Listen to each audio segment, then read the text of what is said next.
Kita bukan membangun industri. Yang kita lakukan, kita menjadi importir barang Cina.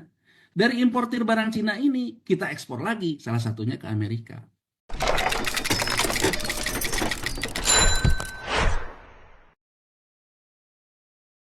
Oh, baik, sebelumnya saya maaf terlambat eh, karena ada beberapa urusan. Mungkin saya tidak pakai slide seperti Bu Koni, mungkin saya cerita aja. Nah, artinya apa sebetulnya yang terjadi. Jadi gini, sebetulnya sejak tahun 1944, dunia itu sudah diatur oleh para kaum monetaris.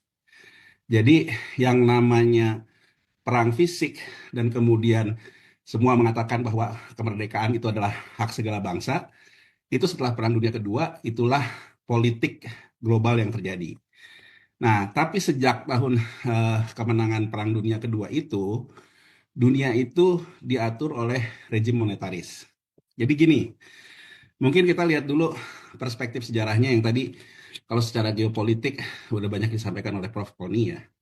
Tapi gini, intinya adalah bahwa Perang Dunia Pertama itu sebetulnya ribut sesama negara imperialis, gitu ya, antara Jerman dan sisa negara Eropa. Di mana posisi Amerika Serikat? Posisi Amerika Serikat sebenarnya menunggangi di antara dua kubu di Eropa ini yang berkonflik, ya. Nah, kalau kita lihat runut, sebetulnya Perang Dunia Pertama itu diakibatkan apa sih gitu. Nah, kita lihat gitu. 100 tahun sebelumnya, sebetulnya Gunung Tambora itu meletus. Nah, meletusnya Gunung Tambora itu debunya sampai ke India dan kemudian jadi wabah kolera yang besar. Makanya kan orang selalu bilang 1915, kemudian ada flu Spanyol di 1918, kemudian COVID di 1920. Nah, meletusnya Gunung Tambora ini sebetulnya disitulah Eropa menjadi sedikit mendapat matahari karena debunya sampai ke Eropa. Nah, jadi Eropa di situ mengalamilah yang namanya persoalan memenuhi kebutuhan dasar yaitu pangan. Karena terkait dengan matahari yang sedikit ya, belum kayak sekarang penuh dengan riset ada rumah kaca dan sebagainya. Kalau itu kan masih semuanya masih tradisional.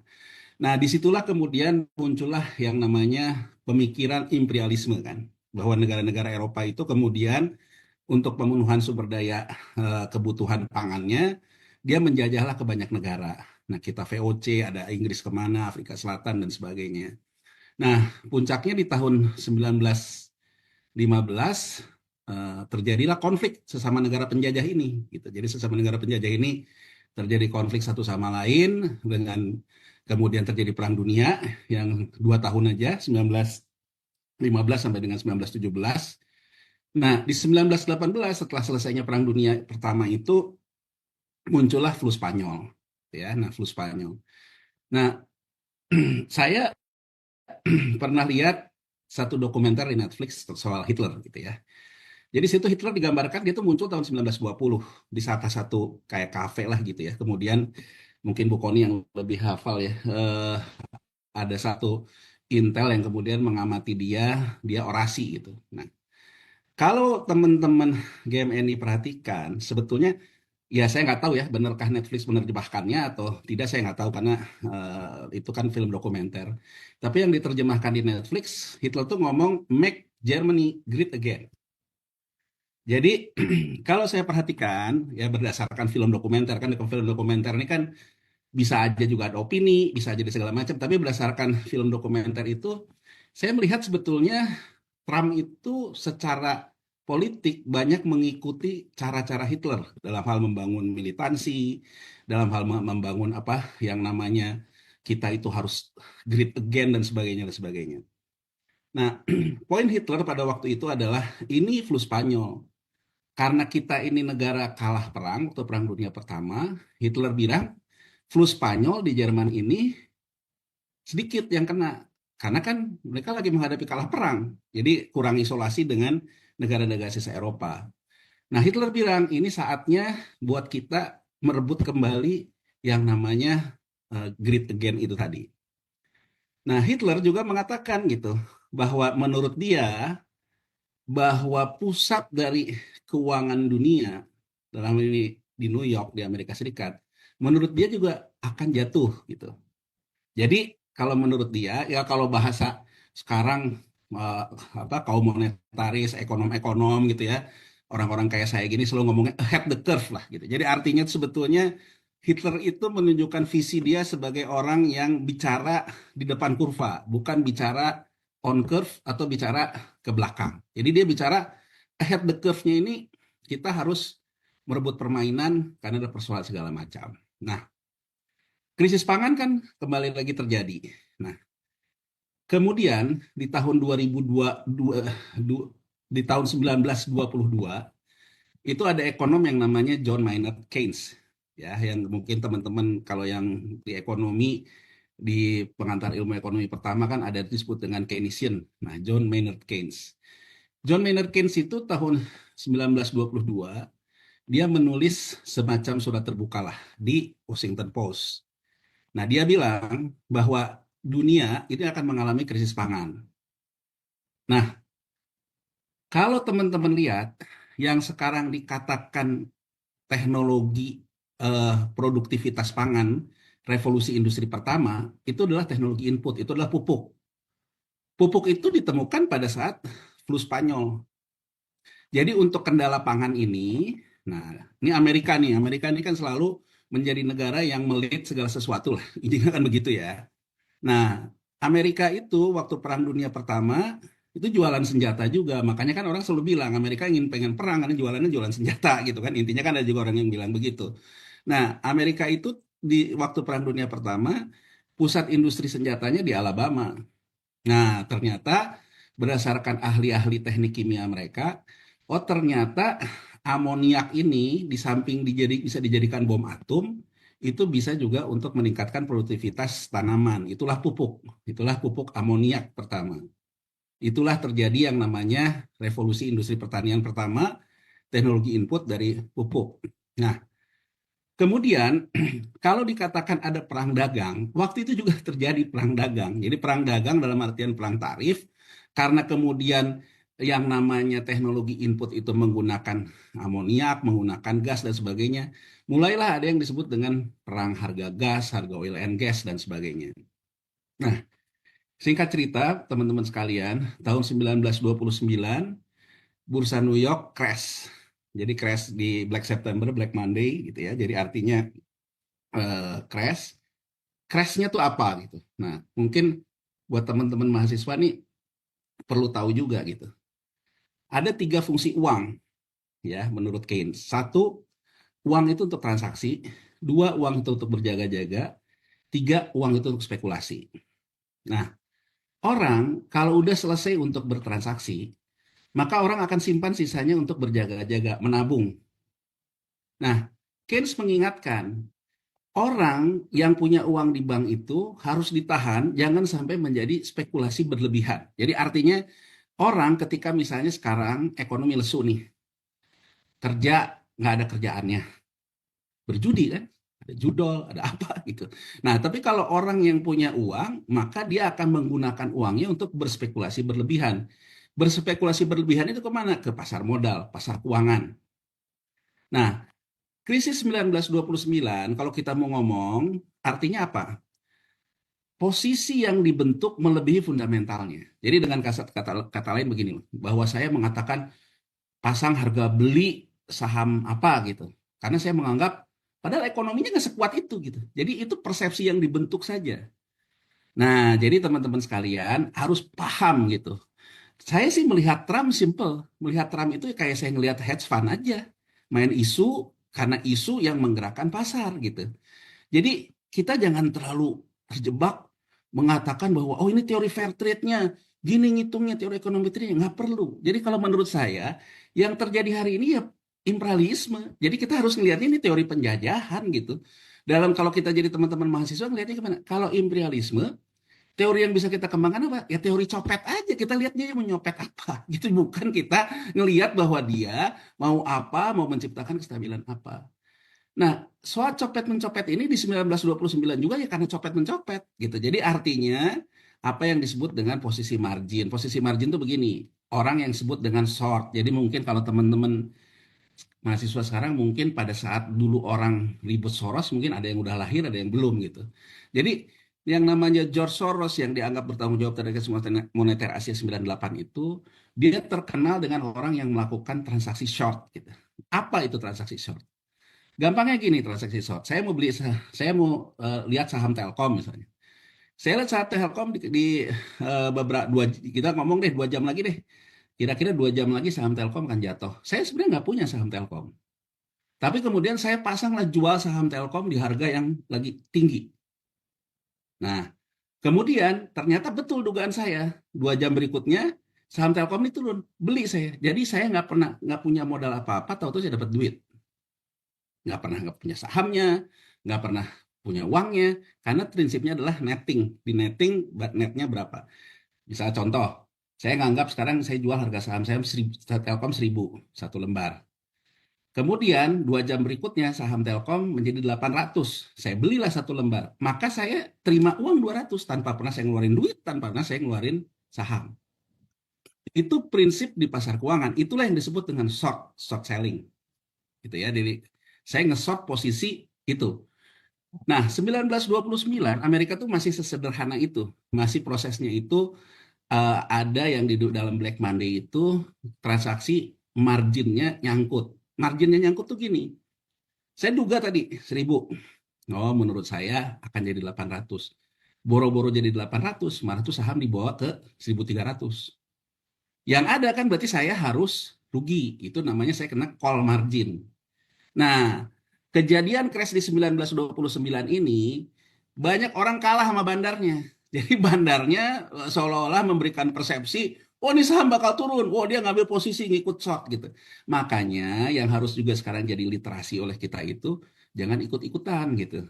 Nah saya misalnya ambil contoh hari ini deh, kita ngelihatnya dari teori peperangan deh. Persepsinya misalnya harga saham kita akan jatuh. Bursa Efek Indonesia ngeluarin pengumuman pagi-pagi. Dia ngeluarin pengumuman haltingnya, circuit breakernya dari 5% jadi 8%. Auto rejection bawahnya dari 20 ke 15. Apa yang dikerjain? Yang dikerjain itu adalah saham-saham Bank BUMN, saham BCA dihajar ke 12%. Halting kan tadi, kena 9%-nya, kena 8%-nya.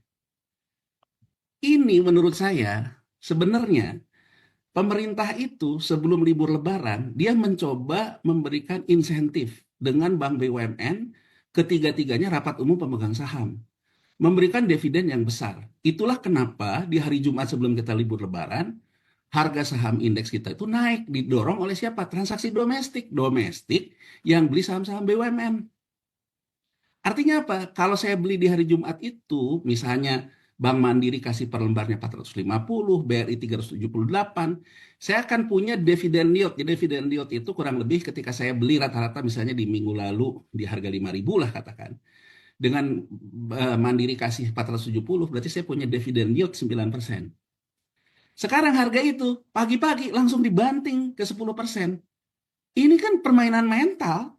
Jadi yang domestiknya mikir, waduh kalau turun terus ke bawah, kalaupun nanti saya dapat dividen, saya lepas lagi berikutnya sahamnya udah jatuh mungkin 15%.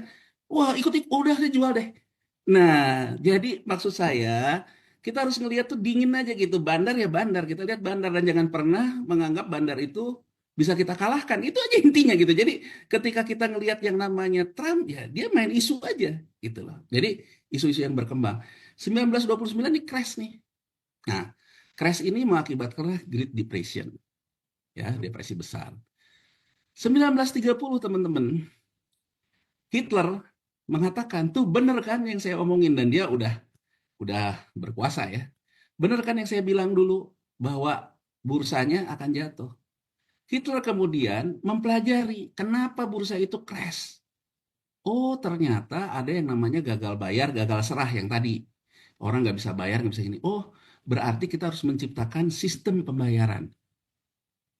Namanya clearing and settlement untuk mengatasi transaksi perdagangan dan keuangan dunia. Dibuat oleh Hitler yang namanya Bank of Berlin. Nah, Bank of Berlin ini itu mengatasi untuk transaksi perdagangan internasional, untuk transaksi keuangannya, juga transaksi keuangan. Nah, teman-teman sekalian, ketika Amerika Serikat menang perang dengan sekutunya, kemudian dibilanglah di tahun 1944, Bretton Woods Agreement, Bretton Woods yang melahirkan IMF dengan melahirkan Bank Dunia. Jadi teman-teman harus paham, IMF dan Bank Dunia itu lahirnya tahun 1944. Lahirnya itu di akhir Perang Dunia Kedua, sebagai yang didengung-dengungkan oleh Amerika untuk membentuk tata dunia baru yang lebih adil. Nah, kemudian karena kalah perang, yang Bank of Berlin itu kemudian diambil. Jadi kalau teman-teman sekarang Google, ada yang namanya Bank of International Settlement, BIS. Bank of International Settlement ini, semua bank sentral yang mempunyai sistem clearing dan pembayaran menjadi anggota dari Bank of International Settlement. Nah, jadi sistem yang dibangun oleh Bank of Berlin itu dinamanya tuh di hostile takeover, namanya orang kalah perang. Jadi orang kalah perang di hostile takeover, Amerika Serikat dengan sekutunya mengatakan tata dunia baru. Gak boleh ada yang memiliki kita semua. Nah, teman-teman harus lihat, sikap penjajahnya hilang atau enggak? Enggak. Karena kalau kita lihat bahwa yang menjadi ruling currency, jadi ruling currency itu gini, mata uang yang menjadi mata uang di tengah itu apa? Nah, dalam Bretton Woods Agreement, Amerika Serikat mengatakan dari zaman Nabi dulu, uang itu asalnya dari emas. Jadi siapa yang punya emas dalam cadangan devisanya terbesar, dialah yang menguasai uang devisa di IMF yang dibentuk, voting right. Jadi teman-teman harus bedakan. Indonesia ini tidak punya voting right. Yang punya voting right itu orang-orang yang ada dalam blanket currency, special drawing right, IMF, SDR, IMF. Kita punya tapi 0,00 berapa. Gitu loh. Nah, SDR IMF ini ketika pertama kali dibentuk, itu 70%-nya US dollar. Dengan catatan alasannya apa? Emas yang besar. Sisanya, karena Jerman juga kalah perang dan sebagainya, bergabunglah, menjadilah itulah SDR IMF. Nah, teman-teman sekalian, dari penjelasan ini, maka dunia sejak Perang Dunia Kedua dikendalikan oleh yang namanya ruling currency, dikendalikan oleh para kaum monetaris, dikendalikan dari sistem moneter ini. Nah, ini berlangsung terus. Kemudian di tahun 1970 ada yang namanya di Amerika Serikat itu Marshall Law yang diajukan oleh Mensesneknya dia ke Senat, karena dia bilang akibat Perang Dunia itu Eropa itu hancur, kita harus membantu Eropa. Ada juga perang ideologis terkait dengan komunisme, kita harus membantu negara-negara yang pro terhadap ideologi kita. Nah, di tahun 70 itu, teman-teman perhatikan, itu Amerika mendorong yang namanya uang beredar itu keluar dari Amerika Serikat ke negara-negara emerging market. Di saat itu juga harga minyak dunia naik, terjadilah yang namanya harga bonanza minyak, termasuk kita yang menikmati. Nah, teman-teman sekalian, dari situ kemudian apa yang terjadi? Yang terjadi negara Amerika Latin, karena APBN-nya dapat uang banyak dari harga minyak dunia yang naik, dia menerbitkanlah surat utang komersil kayak kita sekarang. Berhutangnya itu ke pasar keuangan, bukan ke negara, bukan ke IMF, tapi ke pasar keuangan, menerbitkan surat berharga negara. Nah, negara Amerika Latin menerbitkan itu. Kenapa? Karena menurut mereka, mereka bisa bayar karena penerimaan negara dari harga minyak yang naik. Nah, singkat cerita teman-teman, kalau kita lihat kondisi hari ini, tahun 78 tahu-tahu harga minyak itu didorong turun jatuh. Dari yang tadinya naik jatuh. Jadi Meksiko mengalami penurunan penerimaan negara karena penurunan harga minyak. Di saat yang sama, hutangnya ada yang jatuh tempo. Maka Meksiko tahun 1980 gagal bayar bunga hutang. 1982 Meksiko gagal bayar hutang. Ini cerita kemudian berlanjut lagi, ada bubble.com tahun 90. Kemudian ada krisis gagal bayar Yunani 2015, Argentina 2016. Nah, saya ingin memberikan konteks ke teman-teman begini. Di mana sebetulnya Cina muncul? Jadi Cina sebetulnya dia sudah menduga bahwa Asia akan krisis moneter ketika tahun 95 atau 94. Nah, dia melakukan tindakan ahead the curve. Cina mempelajari betul bahwa di mana perang moneter itu bekerja. Perang moneter bekerja selalu terkait dengan hostile takeover. Apa itu hostile takeover? Itu tadi yang saya terangkan ke teman-teman, misalnya ketika Bank of Berlin diambil alih oleh Bank of International Settlement. Itu hostile takeover. Nah, hostile takeover penjajahannya udah beda dengan penjajahan fisik dulu. Jadi selalu dikaitkan di negara-negara berkembang ini atau di negara-negara ketiga itu soal isu-isu.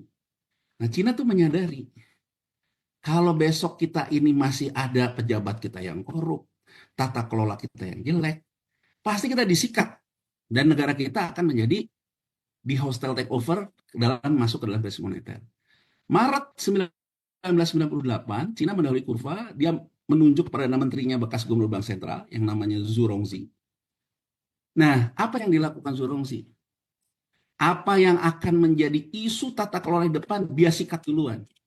Koruptor dihukum mati, segala macam isu-isu tata kelola disikat duluan. Apa yang terjadi di kita? Ya kita nggak nggak nyikat itu kan ya, makanya kan isunya tentang politik yang segala macam segala macam.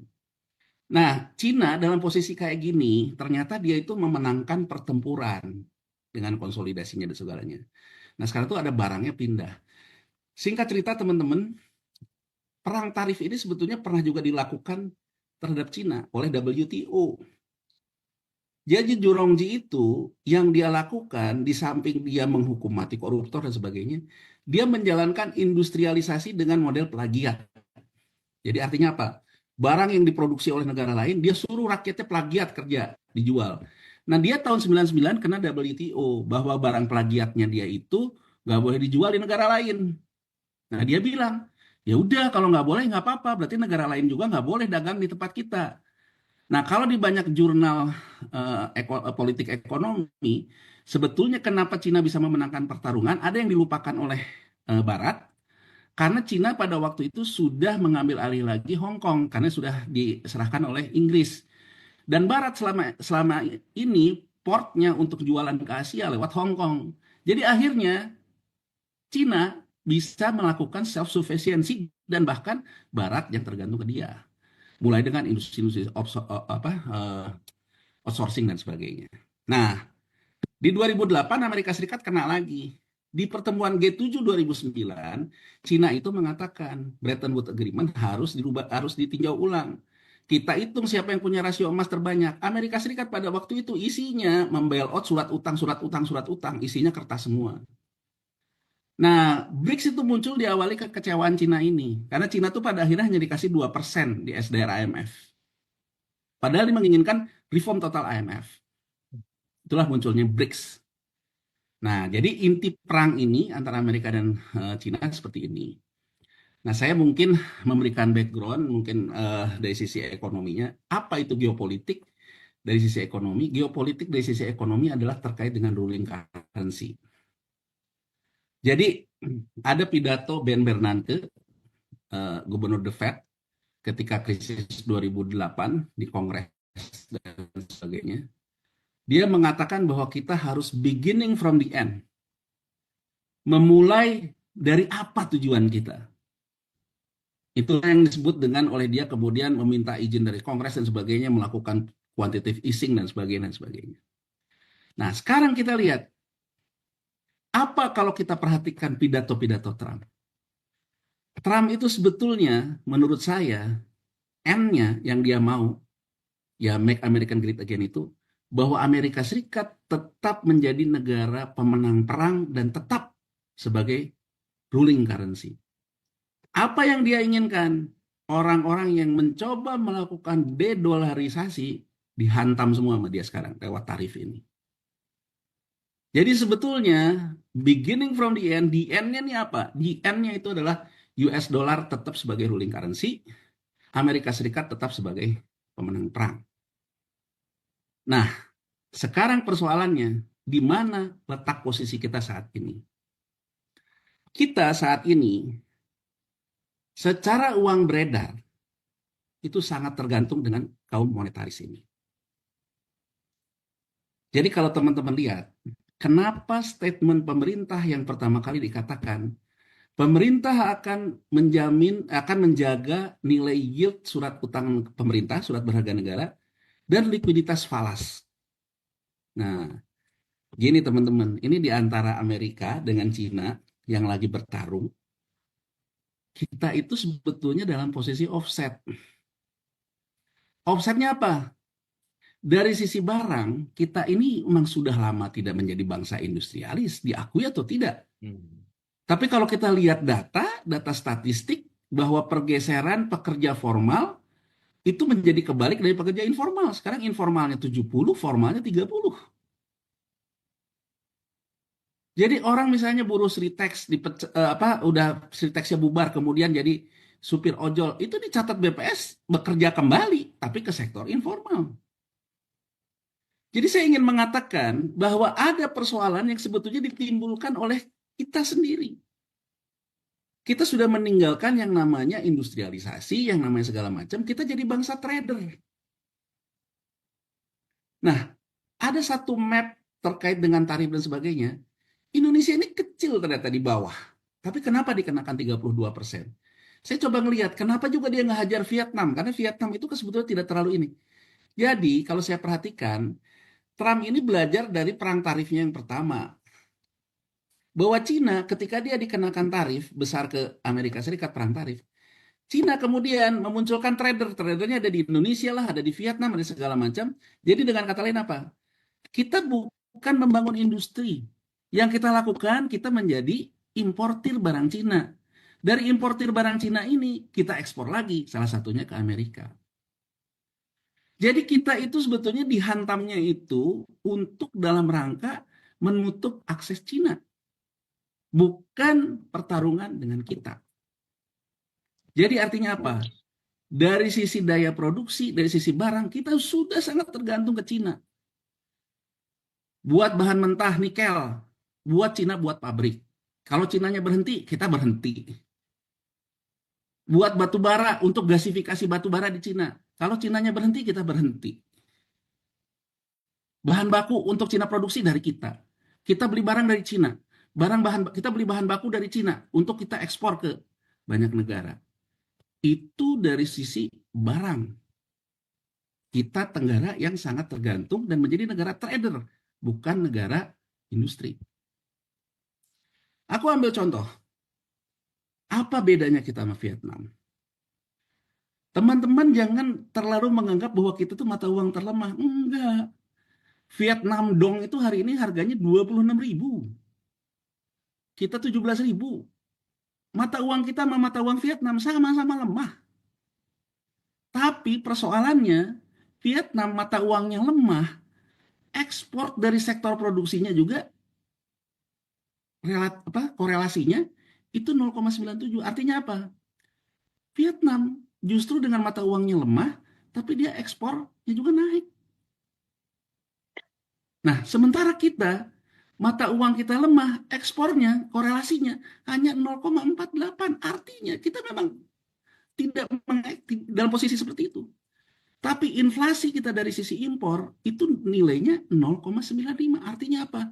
Kita akan menerima barang-barang impor yang dikonsumsi. Vietnam, inflasi dari impornya itu 0,5-an.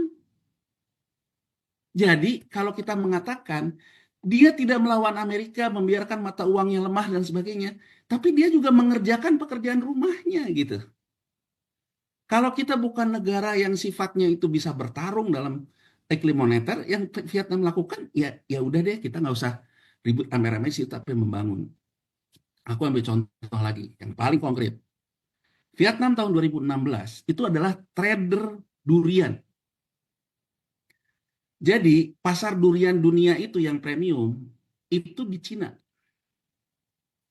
Importir durian premium terbesar 2016, nomor 1 Cina, nomor 2 Vietnam. Vietnam itu barangnya dia kasih juga ke Cina, dia jual trader, kayak kita juga sekarang jadi trader barang Cina. Tapi hari ini di 2024, Vietnam menjadi negara produsen durian terbesar. Jadi menurut saya teman-teman sekalian, kita ini kehilangan pemimpin Robin Hood gitu loh. Pemimpin Robin Hood itu, kalau kita perlu nyopet dari penjajah, kita copet. tapi kemudian kita tanamkan untuk akar perekonomian agar rakyat kita bekerja penuh. Nah, kita kan enggak. Ada penjajah nyopet, kita bantu bagian dari penjajahnya. Malah jadi agen-agen company. Itu kan kurang lebih begitulah yang harus kita Mas, menjadikan review dan sebagainya. Saya mengatakan aku ini boleh karena teman-teman semua anak muda. Anda harus boleh punya izin pemikiran nggak yang Mas? berubah. Kalau Anda misalnya memimpin suatu pergerakan, satu kata satu perbuatan, jadi Robin Hood paling nggak.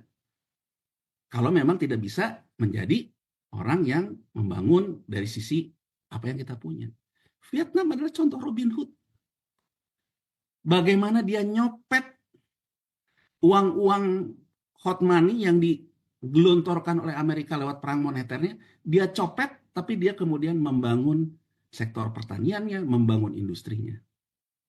Mas, aku izin nih Mas. 5 menit lagi Mas ya. Waktunya Mas. Oke, Udah 30 menit lebih Mas. Siap oke, Mas, sorry. oke. Ya itu, saya ingin memberikan gambaran itu saja. Jadi saya ingin memberikan agar teman-teman itu utuh, ya. Nah, apa yang terjadi sekarang teman-teman sekalian? Gini ya, Trump menurut saya harus dilihat dari sudut pandang dia main isu. Apa yang Trump inginkan? Yang Trump inginkan ada crash di negara berkembang. Nah, teman-teman sekalian, kita dalam posisi offside kalau melihat dari sudut pandang itu. Kenapa? 2025, 2026, 2027, hutang jatuh tempo kita besar. Gambaran, 2024, hutang jatuh tempo kita tuh 400. 2025, 850. 2026, 850. 2027, 850. Kalau Meksiko ketika hutang jatuh temponya meningkat, penerimaan negaranya jatuh karena harga minyak jatuh. Yang diumumkan oleh Menteri Keuangan kemarin, penerimaan negara kita jatuh kenapa? PPN-nya jatuh, daya beli kita sudah melemah, PPh-nya jatuh, PHK banyak, artinya apa? Sisi penerimaan negara kita ini dalam posisi jatuh. Ada atau tidak ada isu tarif Trump. Di satu sisi kita juga mengalami kenaikan yang namanya pembayaran hutang. Makanya pemerintah itu menurut saya menjadi kelihatan peragu. Menjadi kelihatan yang diucapkan oleh Presiden Prabowo, ya kita temanlah sama Amerika, kita mencoba negosiasi. Karena kalau kita sampai gagal bayar dalam hutang ini, maka kita akan masuk ke dalam yang disebut dengan doomsday skenario. Jadi dalam teori perperangan ini, peperangan moneter ini, ada isu, ada yang jatuh. Selalu ada yang jatuh. Begitu ada yang jatuh, maka akan ada yang diuntungkan. Nah, teman-teman sekalian, siapa yang ada di belakang Trump? Yang ada di belakang Trump adalah para hedge fund. Data menunjukkan tahun 2024, hedge fund itu di tengah ketidakpastian keuntungannya naik. Nah, jadi karena waktu terbatas kita bisa diskusi. Saya ingin mengatakan, apa yang terjadi hari ini? Yang terjadi hari ini, Trump akan memainkan isu-isu besar yang akan menggoncang instabilitas pasar keuangan dunia. Siapa yang akan jatuh? Ya belum tahu. Adakah Indonesia terkena? Ya ada, karena kita dalam posisi yang aku sebut tadi. Nah, sekarang apa yang perlu teman-teman lakukan? Saya rasa tadi sudah cukup baik dari Bu Koni ya, bagaimana gerakan pemuda dan sebagainya. Tapi menurut saya jangan lupakan juga gitu. Ada hal-hal itu penyakit datangnya dari diri kita sendiri. Menurut saya, kalau kita tidak bisa mengatasi permasalahan diri kita sendiri, boro-boro mau ngelawan Trump gitu loh. Misalnya saja, beranikah kita mengatakan kenapa sekarang timbul hutang jatuh tempo yang besar, tapi kenapa penerimaan jatuh? Belanjanya dulu kayak apa? Di situ ada IKN, ada apa infrastruktur segala macam. Ya ibaratnya kalau nyalahin itu aja nggak berani, boro-boro mau nyalahin Trump gitu loh. Terus menurut saya yang teman-teman juga harus dorong sebagai mahasiswa tuh sense of crisis. Pemerintahan ini harus menunjukkan sense of crisis. Dimulai dari dirinya. Jangan lagi lah kabinet yang terbesar. Jangan lagi lah nyung nyung nyung nyung di jalan ini gitu loh. Jadi ini sense of crisis ini kan harus ditampilkan oleh pemerintah bahwa sense of crisisnya ada. Karena saya rasa kalau kita susah sama-sama, kita akan berjuang sama-sama. Itu arti perjuangan kemerdekaan kita dulu. Terakhir saya ingin menutup, saya ingin mengatakan GMNI harus mendorong kader-kadernya muncul ketika tahun 1930 dunia ada Hitler, dunia ada Franklin Roosevelt, di Indonesia ada anak muda yang namanya Soekarno, Muhammad Hatta, Sultan Syahrir, Tan Malaka. 4 anak-anak muda hebat. Soekarno mengatakan Indonesia menggugat. Kami dipaksa kerja paksa, tanam paksa untuk membiayai krisis negara maju. Apa bedanya sekarang kita dipaksa untuk menerima tarif dan nanti ada negosiasi non tarif untuk membiayai krisis negara barat, sudah dikatakan Bung Karno. Obatnya kata Bung Hatta harus menanamkan ekonomi daulat rakyat. Tapi Bung Karno bilang setelah era kemerdekaan fisik itu dicapai akan lebih susah kita melawan bangsa sendiri. Nah, jadi teman-teman harus jadi pemuda-pemuda yang kalau perlu kayak pemuda-pemuda saya itu Melik dan kawan-kawan. Rengas dengklok. Nyulik Bung Karno sama Bung Hatta biar deklarasi kemerdekaan. Nah, teman-teman di gerakan jauh lebih tahu lah dari saya. Dan tadi kan sudah dijelaskan oleh Bu Koni seperti itu. Jadi Anda harus muncul menantang pemikiran-pemikiran dan gerakan-gerakan konkret dari pemimpin. Terutama yang paling dekat adalah sense of crisis-nya. Itu aja mungkin. Makasih.